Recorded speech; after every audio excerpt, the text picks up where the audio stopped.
Apocalypse 21, 1 à 4.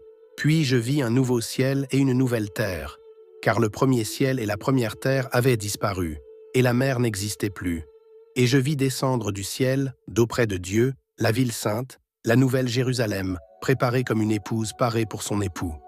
Et j'entendis du trône une forte voix qui disait : Voici le tabernacle de Dieu avec les hommes. Il habitera avec eux, ils seront ses peuples, et Dieu lui-même sera avec eux. Il essuiera toute larme de leurs yeux. La mort ne sera plus. Il n'y aura plus ni deuil, ni cri, ni douleur. Sourate 47, 15. Voici la description du paradis promis aux pieux. Des rivières d'eau incorruptible, des rivières de lait au goût inaltérable, des rivières de vin délicieux à boire, des rivières de miel purifié, et pour eux, il y aura là toutes sortes de fruits, ainsi qu'un pardon de leur Seigneur. Le paradis n'est pas un conte, c'est une promesse faite à ceux qui se tiennent debout quand tout s'effondre. C'est le lieu où les larmes n'existent plus, où la mort n'a plus de morsure, où la douleur est oubliée comme un mauvais rêve.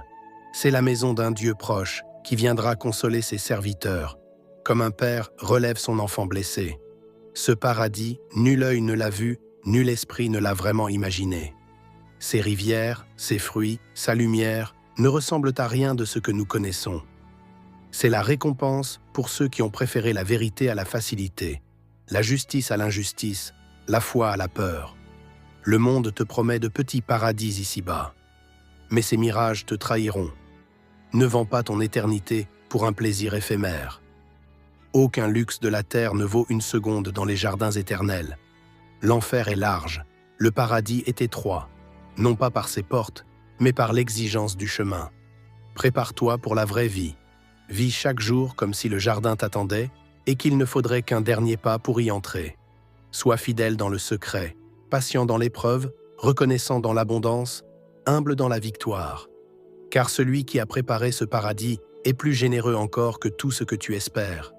Il ne déçoit jamais ses serviteurs.